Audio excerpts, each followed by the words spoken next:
Hai guys, perkenalkan kami dari Universitas Dian Nuswantoro Semarang akan memberikan materi mengenai Pancasila sebagai dasar negara. Video ini merupakan bagian dari tugas kami.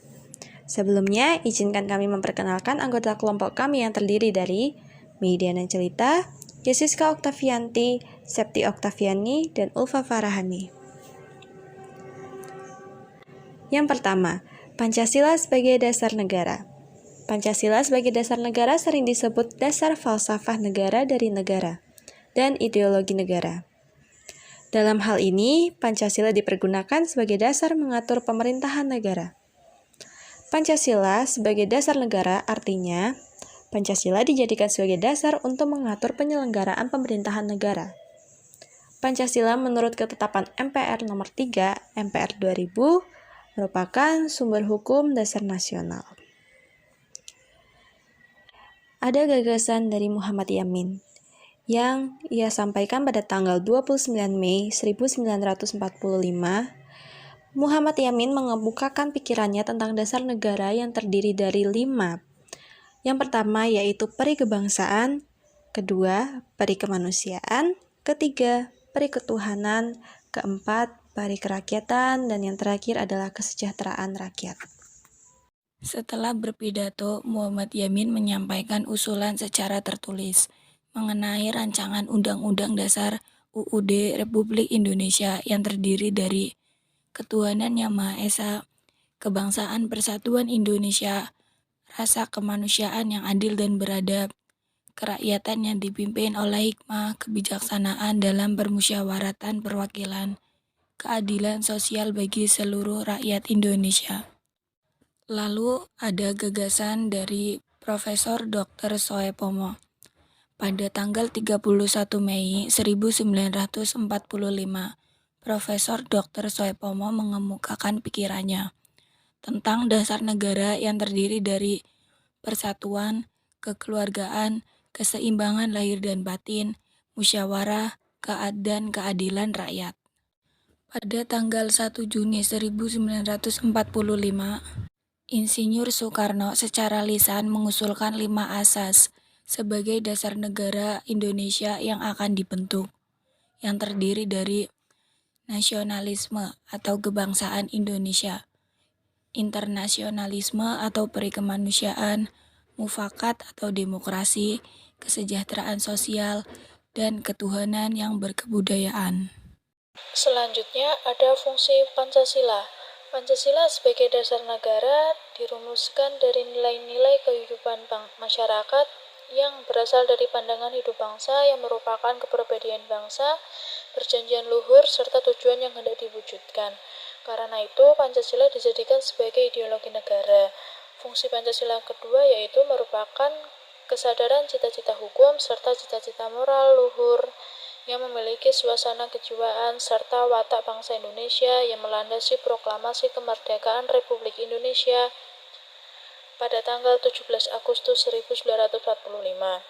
Selanjutnya ada makna-makna yang terkandung di dalam Pancasila. Pancasila yang pertama berbunyi Ketuhanan Yang Maha Esa. Lambang sila pertama dilambangkan dengan gambar bintang. Sila pertama memiliki makna yaitu yang pertama ada percaya dan takwa kepada Tuhan Yang Maha Esa sesuai dengan agama dan kepercayaan masing-masing menurut dasar kemanusiaan yang adil dan beradab. Yang kedua ada hormat dan menghormati serta bekerja sama antara pemeluk agama dan penganut-penganut kepercayaan yang berbeda-beda sehingga terbina kerukunan hidup. Yang ketiga, saling menghormati kebebasan menjalankan ibadah sesuai dengan agama dan kepercayaan masing-masing. Yang keempat, tidak memaksakan suatu agama atau kepercayaannya kepada orang lain. Selanjutnya, sila kedua yang berbunyi kemanusiaan yang adil dan beradab.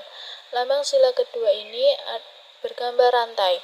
Sila kedua memiliki makna yaitu mengakui persamaan derajat, persamaan hak, dan persamaan kewajiban antara sesama manusia. Yang kedua ada saling mencintai sesama manusia. Yang ketiga mengembangkan sikap tenggang rasa. Yang keempat ada tidak semena-mena terhadap orang lain. Yang kelima ada menjunjung tinggi nilai kemanusiaan. Yang keenam, ada gemar melakukan kegiatan kemanusiaan. Yang ketujuh, ada berani membela kebenaran dan keadilan. Yang kedelapan, ada bangsa Indonesia merasa dirinya sebagai bagian dari masyarakat dunia internasional dan dengan itu harus mengembangkan sikap saling menghormati dan bekerja sama dengan bangsa lain. Sila ketiga adalah Persatuan Indonesia. Sila tiga ini memiliki lambang yaitu pohon beringin. Sila ketiga ini juga memiliki makna yaitu menjaga persatuan dan kesatuan negara Kesatuan Republik Indonesia. Kedua, rela berkorban demi bangsa dan negara. Ketiga, cinta tanah air. Keempat, berbangga sebagai bagian dari Indonesia. Kelima, memajukan pergaulan demi persatuan dan kesatuan bangsa yang berbineka tunggal ika. Sila keempat adalah kerakyatan yang dipimpin oleh hikmat kebijaksanaan dalam permusyawaratan perwakilan. Sila keempat memiliki lambang yaitu kepala banteng. Sila keempat ini memiliki makna yaitu yang ke-1, mengutamakan kepentingan negara dan masyarakat. Kedua, tidak memaksa kehendak kepada orang lain. Ketiga, mengutamakan budaya rembuk atau musyawarah dalam mengambil keputusan bersama. Keempat, bermusyawarah sampai mencapai konsensus atau kata mufakat diliputi dengan semangat kekeluargaan. Sila kelima adalah keadilan sosial bagi seluruh rakyat Indonesia. Sila kelima ini memiliki lambang yaitu padi dan kapas. Sila kelima ini juga memiliki makna yaitu yang ke-1, bersikap adil terhadap sesama. Kedua, menghormati hak orang lain. Ketiga, menolong sesama. Keempat, menghargai orang lain. Kelima, melakukan pekerjaan yang berguna bagi kepentingan umum dan bersama.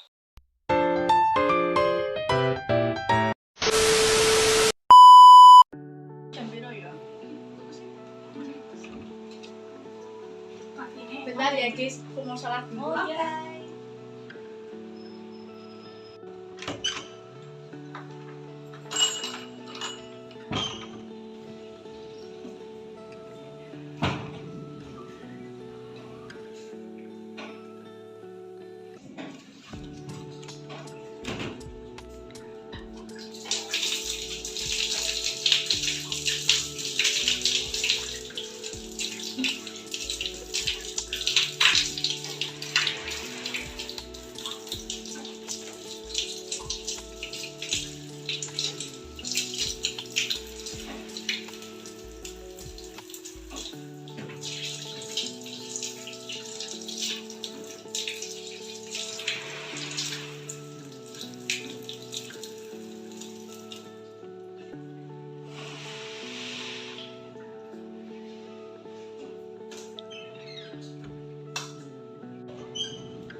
Guys, ini aku bawa jajanan buat kalian. Apa tuh? Kasih, sama-sama. Ayo dong, gabung dong. Iya, iya.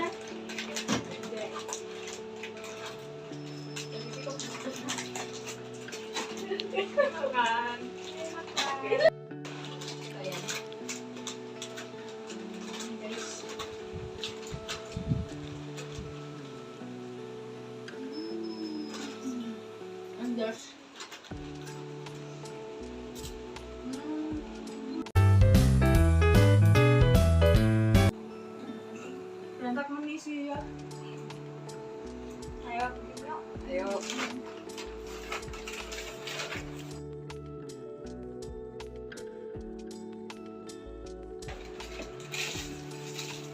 Tong santai.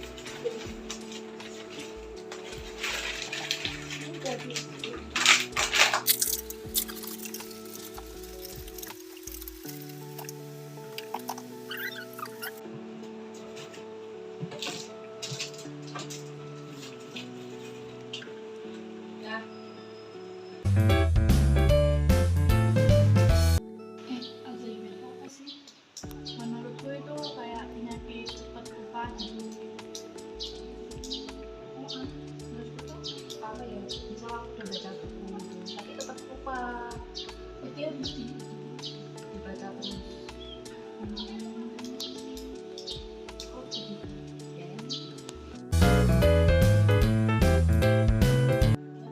Coba tanya ini. Kamu kenapa? Aku nggak bisa pulang kampung soalnya nggak ada uang. Uang kamu kemana? Uang aku hilang. Ini aku pinjam nih ongkos uang buat kamu. Gak usah kan? Gak apa-apa, gak apa-apa ini buat ongkos kamu pulang. Iya tiba-tiba pulang. Beneran gak apa-apa.